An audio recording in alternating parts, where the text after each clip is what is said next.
쓰실 말씀은 고린도 후서 4장 7절에서 13절까지 말씀을 우리 함께 나누도록 하겠습니다. 고린도 후서 4장 7절에서 13절까지 말씀 우리 함께 서로 교독하시도록 하겠습니다. 우리가 이 보배를 질그릇에 가졌으니 이는 심히 큰 능력은 하나님께 있고 우리에게 있지 아니함을 알게 하려 함이라.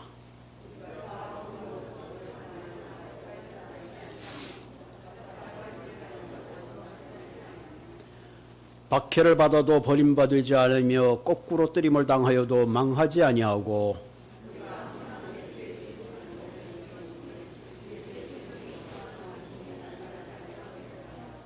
우리 살아있는 자가 항상 예수를 위하여 죽음에 넘겨지면 예수의 생명에 또한 우리 죽을 육체에 나타나게 하려 함이라.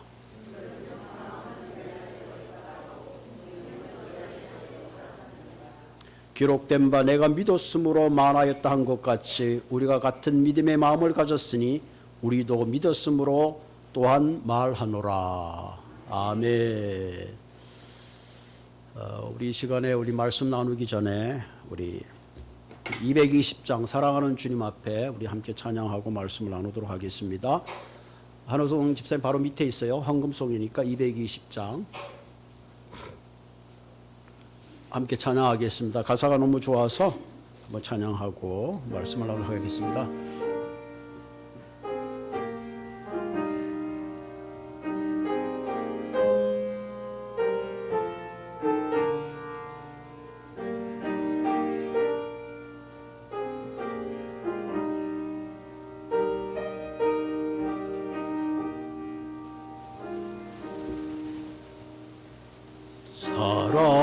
사랑하는 주님 앞에 형제자매 한자리에 크신 은혜 생각하며 즐거운 찬송 부르네. 내 주 예수 본을 받아 모든 사람 내 몸같이 만난 근심 위로하고 진심으로 사랑하세. 사랑하는 주님 앞에 온갖 충성 다 바쳐서 괴로우나 즐거우나 주님만 힘써 섬기네. 우리 주님 거룩한 손 제자들의 발을 씻어 남 섬기는 종의 도를 몸소 행해 보이셨네. 사랑하는 주님 예수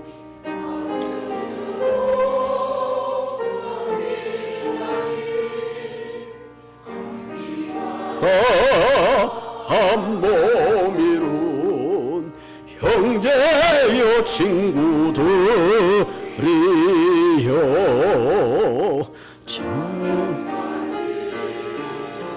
친밀하고 마음으로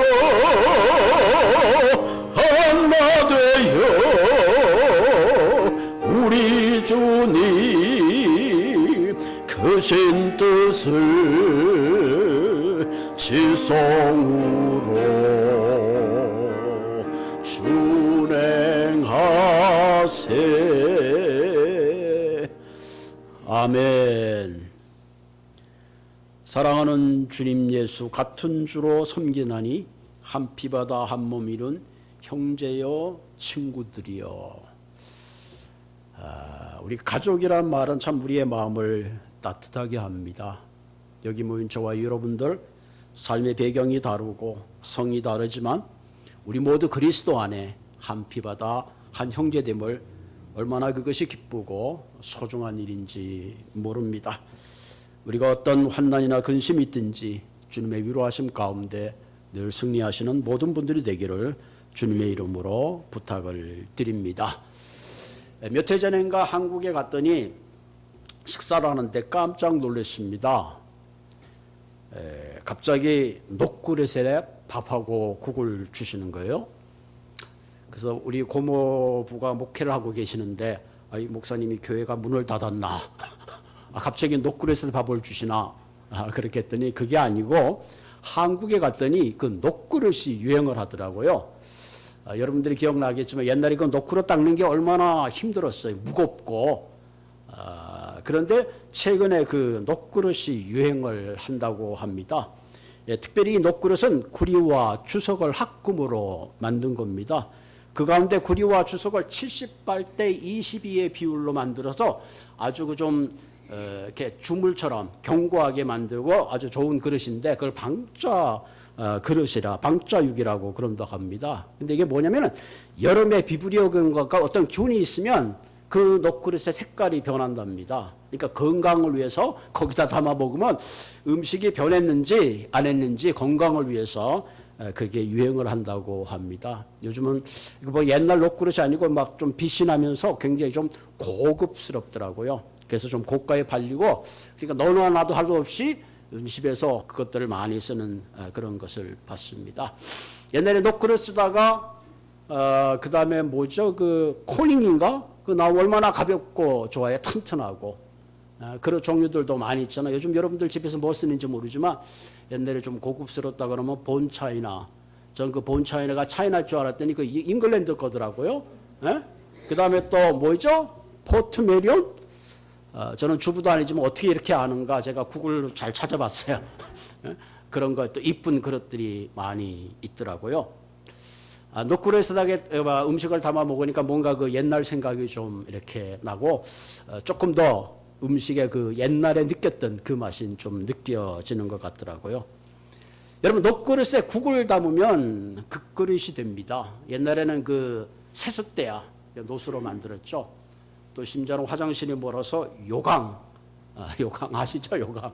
그러다가 그게 또 이제 그 사기 같은 걸로 나오고 그랬습니다. 그릇은 그 그릇에 무엇을 담아주느냐에 따라서 그릇의 용도가 다르죠. 밥을 담아 놓으면 밥그릇이 되고 국을 담아 놓으면 국그릇이 되고 새순물을 담아 놓으면 새숫대야가 되고 떡을 담아 놓으면 떡그릇이 됩니다. 거기다 개밥을 담아 놓으면 개밥그릇이 되는 거죠. 이렇듯 그릇의 가치는 그릇에 무엇을 담아 놓느냐 하는 것이 그릇의 가치를 결정합니다. 마찬가지로 우리의 인생도 내 삶의 내용이 뭔가, 내 안에 나는 무엇을 담고 사는가에 따라서 내 삶이 존귀한 삶이 될 수도 있고 누추한 삶이 될 수도 있죠. 왜? 우리는 내 안에 있는 담고 있는 것을 그 내용을 쏟아내기 때문에 그렇습니다.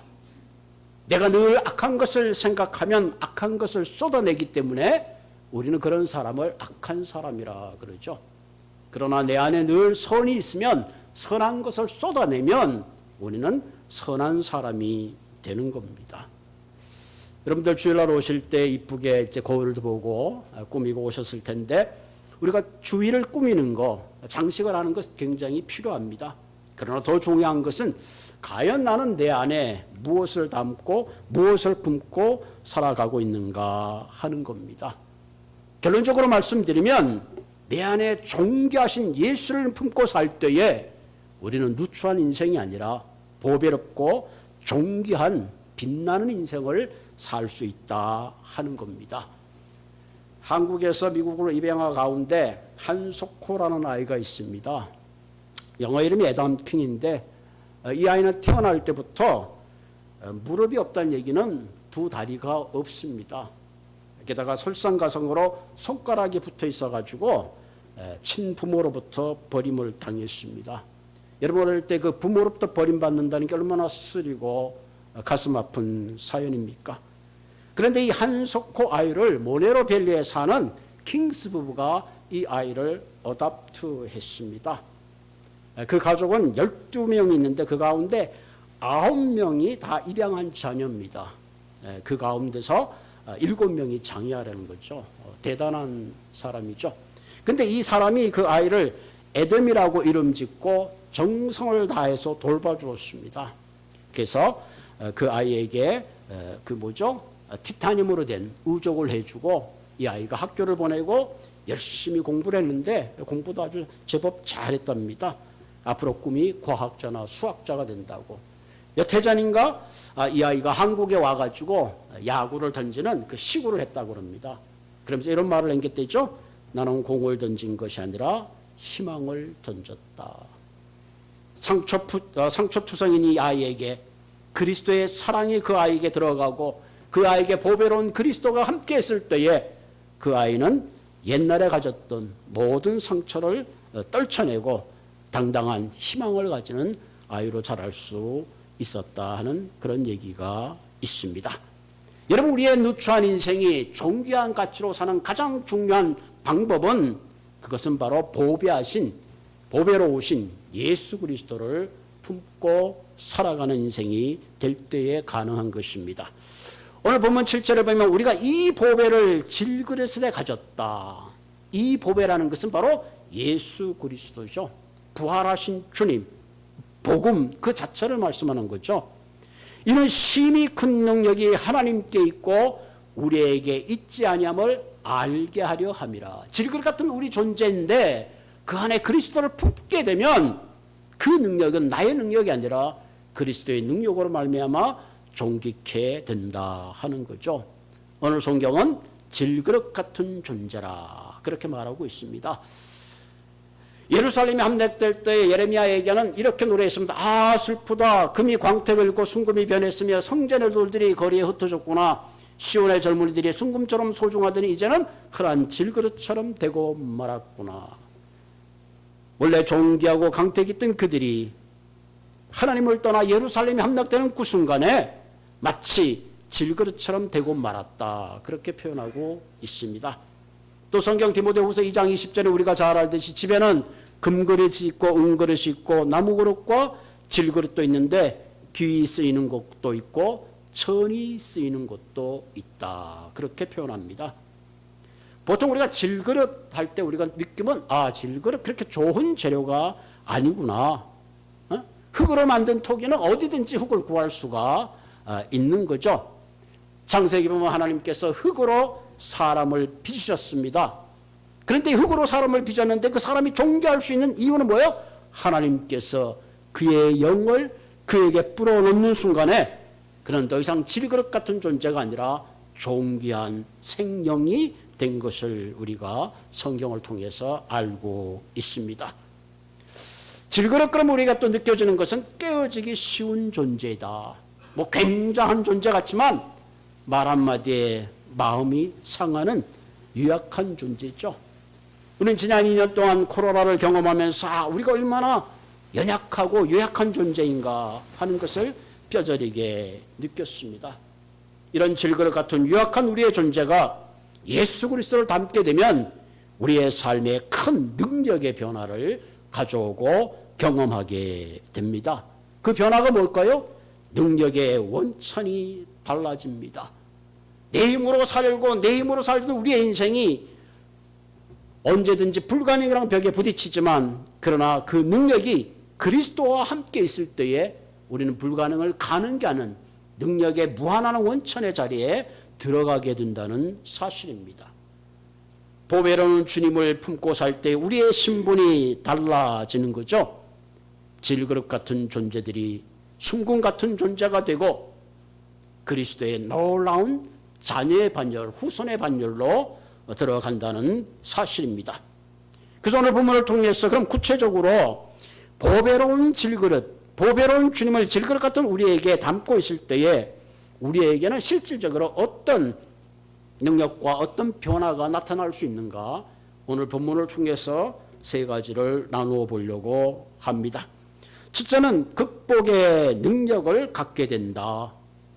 여러분, 우리가 예수를 믿어도 여전히 우리는 유약하고 깨어지고 넘어지기 쉬운 그런 존재들입니다. 그런데 하나 달라지는 건 뭐냐면은 내가 넘어질지라도 다시 일어날 수 있는 힘을 얻게 된다는 사실입니다. 오늘 본문 8절을 보면 우리가 사방으로 우겨섬을 당하여도 쌓이지 아니하며 답답한 일을 당하여도 낙심치 아니하며 박해를 받아도 버림받지 아니하며 꺾꾸림을 당하여도 망하지 아니하고. 할렐루야.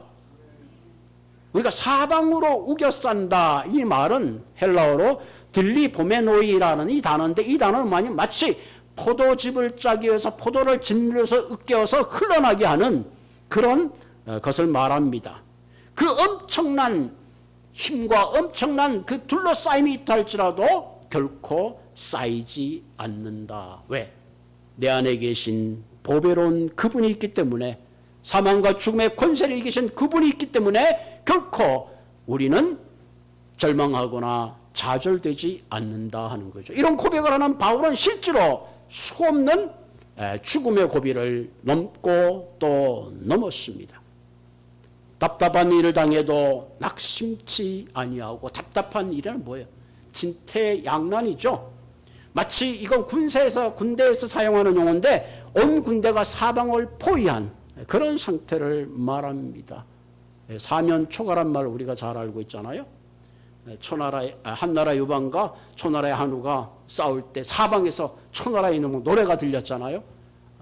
사실은 초나라 병사가 아니라 한나라 병사들이 초나라의 노래를 부르던 그런, 거기서 온 말이 사면초가죠. 사방이 막혀서 어쩔 수 없는 상태, 흔히 우리 엎친 데 덮친다는 말이죠.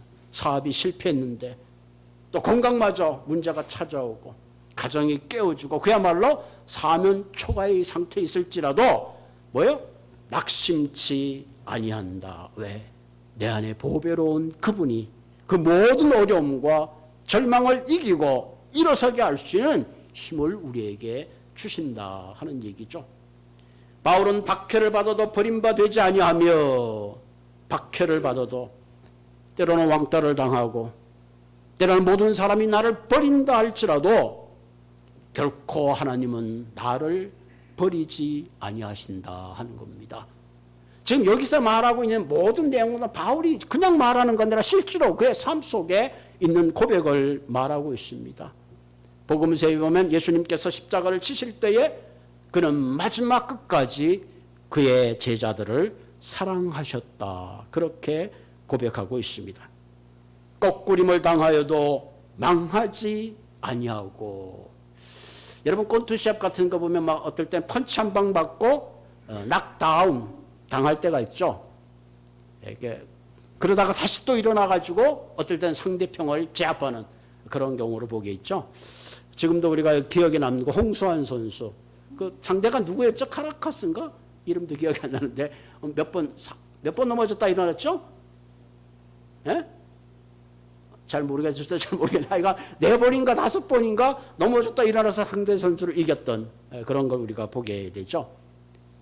우리의 신앙생활, 우리의 삶도 때로는 낙다운 당할 수 있어요. 왜? 뭐 우리도 마초맨이 아닌 이상 그런 일이 당할 수 있죠. 그러나 중요한 것은 KO, 낙아웃 당하지는 않는다 하는 거죠. 펀치에 쓰러지지만 주님께서 나를 붙잡고 있기 때문에 낙아웃 당하는 것이 아니라 다시 일어날 수 있다 하는 겁니다. 그래서 시편 37편 23절 24절 이렇게 말해요. 여호와께서 사람의 걸음을 정하시고 그 길을 기뻐하시나니 저는 넘어지나 아주 엎드러지지 아니하면 여호와께서 손으로 붙드심이라. 아멘. 여호와께서 손으로 붙드심이라. 가끔 어떤 권사님 그래요. 목사님 어떨 땐 정말로 꼬꾸라질 때가 있습니다. 그 꼬꾸라지는 것이 끝이 아닙니다. 왜? 내가 꼬꾸라지면 하나님의 손이 우리를 붙드십니다. 아멘.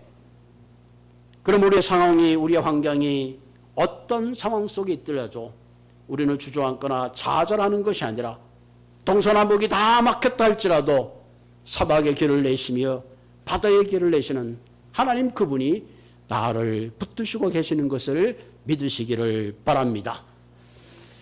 캐먼스 윌스라는 분은 미국 제주에서 일하는 직원이었습니다. 어느 날 출근했더니 책상 앞에 해고 통지서가 있습니다. 아무런 설명도 없이 자기가 충성했던 직장에서 하루아침에 해고가 된 겁니다. 그러니까 그 마음에 얼마나 좀 분노가 생겼습니까? 사장과 모든 그 회사에 대한 분노가 생겼습니다. 그런 그 분노를 사귀지 못해서 어쩔 수 없었지만 어떻게 하겠습니까? 해고를 당했는데 다른 직장을 찾기 위해서 열심히 백방으로 노력했지만 짭을 잡는 게 쉽지 않았어요.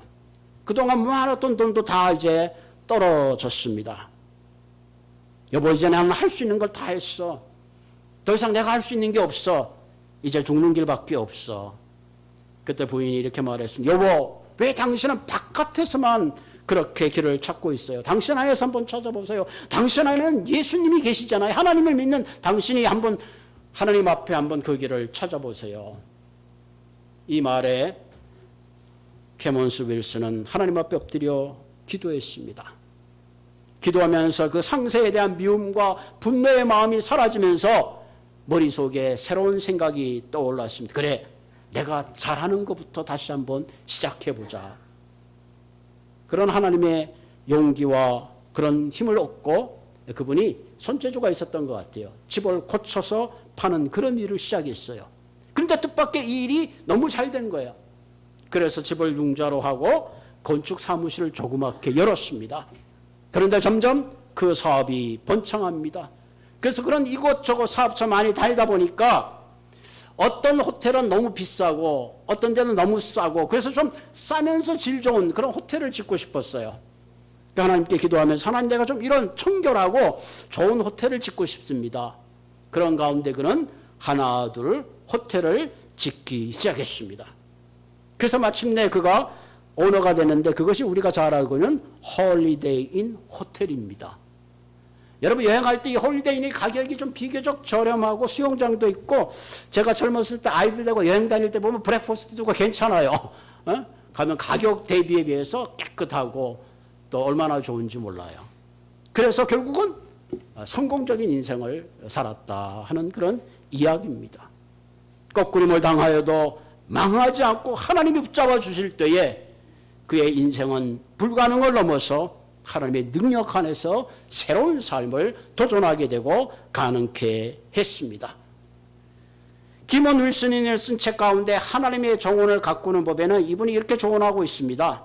힘들고 어려울 때 기도의 씨앗을 심으라. 그렇죠. 그리고 자풀을 뽑으라. 미움의 자풀, 분노의 작품을 뽑아내라.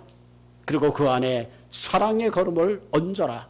그리고 이분이 이렇게 충고합니다. 맨 마지막에는 나로 하여금 나태케 하는 그런 나태의 벌레를 잡아내고 무관심의 벌레를 잡아내고 내가 아니면 다른 사람이 하겠지 하는 그런 무관심이 아니라 모든 일에 적극적으로 하라. 그분은 그의 책에서 이렇게 간증하고 있습니다. 내 안에 보배로운 주님이 계실 때에 우리는 결코 낙다운 당할지라도 낙아웃 당하는 것이 아니라 하나님의 능력으로 반드시 일어나게 된다는 사실입니다. 오늘도 살아계신 하나님은 여러분의 삶 가운데 오른손으로 붙드시고 반드시 도와주십니다. 두 번째로 우리가 내 안에 보배로운 능력 그리스도를 품게 될 때에 우리 안에 생명의 능력이 나타난다는 거죠. 생명의 능력이 나를 통해서 나타난다. 오늘 10절을 보면 우리가 항상 예수의 죽음을 몸에 짊어짐은 예수의 생명이 또한 우리 몸에 나타나게 하려 함이라. 참 어려운 말입니다. 항상 예수의 죽음을 몸에 짊어진다 하는 말은 뭐예요? 항상 그리스도의 십자가를 짊어진다는 얘기죠. 내가 그리스도의 십자가를 짊어질 때에 내 안에 생명의 역사가 일어나지만 반대로 내가 그리스도의 십자가를 짊어지지 않으면 질그릇 같은 존재요 생명의 역사가 나타나지 않습니다. 예수님이 온 인류를 위해 죽은 십자가는 일회의 사건이지만 우리는 그 일회의 사건 속에 끊임없는 십자가의 죽음을 우리가 가슴에 되새겨야 된다 하는 말을 하고 있습니다. 그래서 고린도전서 15장 31절에 바울은 이렇게 고백하고 있습니다. 형제들아, 내가 그리스도 예수 주 우리 안에서 가진 바 너에 대한 나의 자랑을 두고 단언하는데 나는 날마다 죽노라. 예수의 죽음을 몸에 짊어진다는 말은 바울이 고백했던 것처럼 나는 날마다 죽노라. 날마다 죽노라. 오늘 죽고 내일 살아나는 것이 아니라 날마다 죽을 때만이 바울은 내 안에 생명이 살아나서 그 생명의 사람을 살리는 것을 그는 경험했습니다. 오늘 그리스도인들과는 우리가 사는 가운데 많은 만모니즘이 있습니다. 물질주의가 물질이 최고입니다. 세습주의, 곡견주의에 빠져서 진짜 복음의 생명을 잃어가고 그리스도인들이 생명을 잃어가는 가장 중요한 이유 중에 하나가 그리스도의 십자가를 지지 않기 때문에 그렇습니다. 날마다 죽을 때 비로소 그 안에 생명이 흘러가는데 그걸 지지 않으니까 생명이 흘러가지 못하는 거죠. 우리 자신을 부인하고 낮아진다는 것은 결코 쉽지 않아요. 왜? 우리 안에 있는 죄성은 우리가 낮아지기를 원치 않아요. 우리 스스로를 높여지기를 원합니다. 그러나 정말 중요한 건 스스로 부족함과 연약함을 자각하고 하나님 앞에 낮아지는 훈련이 우리에게는 절대적으로 필요합니다. 앤드류 모레이라는 목사님이 이런 얘기했어. 반항은 죄인의 체질이요 본성이다. 너무 멋진 말이잖아요. 우리는 죄인이기 때문에 반항하고 그것이 본성이기 때문에 겸손하거나 우리 자신을 죽인다는 것이 너무너무 힘들어요. 그러나 순종은 힘든 학습이다. 힘든 학습이다. 끊임없는 날마다 죽노라는 학습을 통해서 비로소 우리는 복음의 생명을 나눌 수 있는 그런 삶으로 나가게 되는 거죠. 우리가 자신을 부인하지 않으면 아무것도 할 수 없습니다. 그리스도의 생명이 나타나고 부활의 영광을 위해서는 반드시 십자가의 죽음을 전제로 하고 있습니다. 십자가의 죽음과 고난이 없이는 그 어떤 영광도 참 영광이 될 수가 없습니다.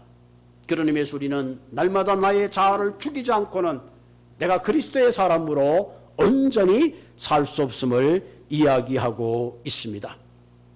성경에 수많은 하나님의 쓰임을 받았던 사람들은 끊임없이 그 십자가를 질 때 그것이 가능한 것을 보게 되죠. 우리가 잘 아는 갈라디아서 2장 20절 말씀, 제가 참 좋아하는 구절인데요. 내가 그리스도와 함께 십자가에 못 박혔나니 그런즉 이제는 내가 사는 것이 아니요 오직 내 안에 그리스도께서 사시는 것이라. 우리는 모두는 예수님이 나로 위해 십자가에 돌아가셨다고 고백합니다. 그 십자가를 믿으면 하나님의 자녀가 되었다고 감사합니다. 그것은 십자가를 믿는 반쪽 믿음입니다. 정말로 십자가가 내가 주님이 나로 위해 십자가에 돌아가셨지만 내가 그 십자가에 함께 못 박힘을 고백할 때에 주님이 가지고 있었던 부활의 영광, 새 생명의 역사가 우리 안에서 일어나게 되는 거죠. 이제는 내가 사는 것이 아니요 오직 내 안에 그리스도께서 사시는 것이라. 아멘. I have been crucified with Christ. 나는 주님과 함께 죽었다는 거죠. 그래서 바울은 나는 날마다 죽었노라. 그렇게 고백했습니다. 마치 이 말을 우리가 쉽게 패러프레이즈하면 이렇게 우리가 이야기할 수 있죠. 내가 건강한 사람이었어요. 그런데 오늘 병원에 갔더니 췌장암의 진단을 받았습니다. 한순간에 모든 꿈들이 사라졌어요. 닥터가 말합니다. 이제 당신은 방사선을 하고 키모 치료를 해야 되고 당신은 내 말에 절대적으로 따라야 됩니다. 그래야지 삽니다. 이 환자는 어떻게 하겠어요? 이제는 자기의 의지와 자기의 감성대로 사는 것이 아니라 그 의사가 말하는 대로 그의 모든 것이 지배당할 수밖에 없습니다. 마찬가지죠. 더 이상 독립적으로 사는 것이 아니라 그런 끊임없는 의사의 지시와 처방을 받는 겁니다. 이제 그의 모든 자유는 박탈당한 거죠. 이제 내가 사는 것이 오직 내 안에 그리스도께서 사신다는 말이 그런 의미를 가지고 있는 거예요. 나는 죄인이었고 나는 질그릇 같은 존재고 더 이상 내가 나를 지배하는 것이 아니라 그리스도의 명령과 가르침이 나를 지배하는 거예요. 나의 생각과 행동과 취미와 음식과 생활에 대한 모든 것들을 그분의 간섭을 받는 겁니다. 그럴 때 비로소 내 안에 그분이 압도하게 그분의 생명이 비로소 나를 통해서 나타난다는 사실입니다. 그러면서 바울은 나는 날마다 죽노라는 이 말은 내가 날마다 죽고 십자가를 질 때에 내가 전한 복음이 너희들에게 생명이 되어 너희들에게 참 생명의 열매가 이루어진다는 사실을 오늘 본문에서 이야기하고 있습니다. 가정의 문제도 내가 죽지 않아서 그런 겁니다. 교회 문제도 내가 죽지 않아서 그렇습니다. 내가 여전히 살아있기 때문에 그리스도의 진정한 능력이 우리 안에서 나타나지 않는다는 사실입니다. 그러므로 질그릇 같은 우리의 존재가 그리스도를 품게 될 때에 우리는 어떤 고난과 역경 가운데서도 주저앉는 것이 아니라 다시 일어날 수 있는 힘을 주시고 내가 그리스도 안에 날마다 죽어갈 때 내 안에 내 질그릇이 깨어짐을 통해서 내 안에 계신 그리스도의 참 생명이 흘러간다는 사실을 우리는 기억해야 할 것입니다. 세 번째 질그릇 같은 우리 존재가 예수 그리스도를 품게 될 때 믿음의 능력이 나타납니다. 오늘 13절은 굉장히 귀한 말씀입니다. 기록된 바 내가 믿었으므로 말하였다 한 것 같이 우리가 같은 믿음의 마음을 가졌으나 우리도 믿었으므로 또한 말하노라. 한국말이 되게 어려운 것 같아요. 내가 믿음으로 말하였다는 말은 내가 지금 말하는 것은 내가 생각하고 직접적으로 학업을 통해서 말하는 것이 아니라 내가 직접 체험하고 내게 나타난 그 믿음을 통해서 너희들에게 말한다. I believe, therefore I speak. 내가 믿기 때문에 너희들에게 말한다. 이 말은 간증을 말하는 거죠. 간증. 내가 경험했다. 그래서 시편 116편 1절에서 10절에 보면 이렇게 고백하고 있습니다. 사망의 줄이 나를 두르고 음부의 고통이 내게 미치므로 내가 환난과 슬픔을 만날 때에 내가 여호와께 구하였더니 그 여호와가 나를 건지셨도다. 여호와는 의로우시며 우리 하나님은 자비로우시도다. 그분이 나를 후대하심으로 내 영혼을 사망에서 내 눈을 눈물에서 내 발을 넘어짐에서 건지셨도다.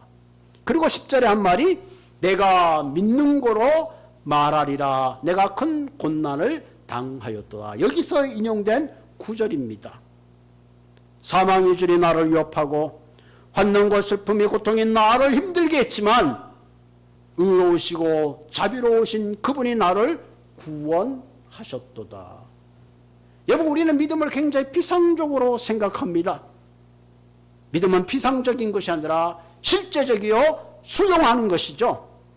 때때로 우리의 믿음이라는 것은 어떤 것을 막 굉장히 파워풀하게 생각하는데 내가 궁에 처하든지 어떤 상황 속에서도 그 가운데 주님의 자비하심과 의로우심을 의지하고 그것을 수용함으로 더 나은 주님 앞에 신앙을 고백하는 겁니다. 때때로는 힘들고 어려울 때 내가 당한 슬픔만 기억할 때가 있어요.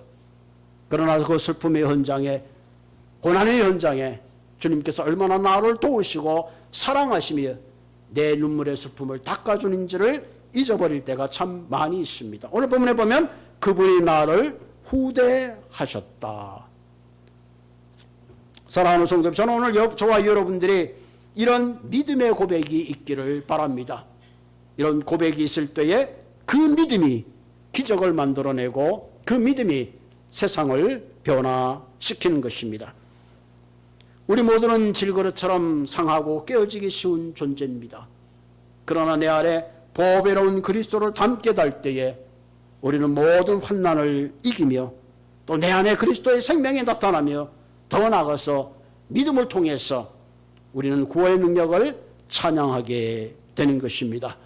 오늘 이 말씀을 통해서 저와 여러분들 다시 한번 내 안에 그리스도를 존귀하신 그리스도를 통해서 더 이상 누추한 삶이 아닌 보석과 같은 주님이 원하시는 아름다운 세상을 잇따르게 만들어가는 모든 분들이 되시기를 주님의 이름으로 부탁을 드립니다.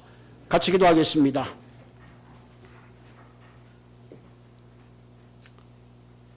깨어지기 쉬운 존재요, 상하기 치운 존재요, 유약한 존재이지만 보배로운 주님이 나와 함께 계실 때에, 그분이 내 안에 있을 때에 어떤 환난이 없고 어떤 고난이 있다 할지라도 주님이 붙들어 주심으로 우리가 일어나며, 또한 나를 통해서 질그릇 같은 존재이지만 나의 깨어짐을 통해서 날마다 죽음을 통해서 내 안에 주님의 보배로운 생명이 흘러가게 하시는 하나님.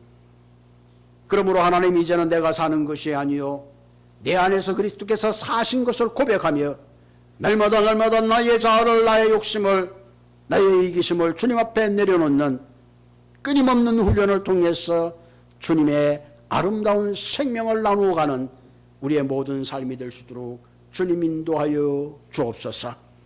오직 의인은 믿음으로 말미암아 살리라 하시는 하나님, 우리의 삶에 믿음의 고백이 실제가 되게 하여 주시고 피상적으로 살아가는 것이 아니라 그 주님의 능력이 내 삶을 부여하게 할 뿐만 아니라 우리의 공동체를 살리며 새로운 믿음의 장을 열어가는 모든 믿음의 장부들이 될 수 있도록 주님 힘주시고 함께하여 주시옵소서. 예수님의 이름으로 감사하며 기도드리옵나이다. 아멘. 우리 찬송가 220장 우리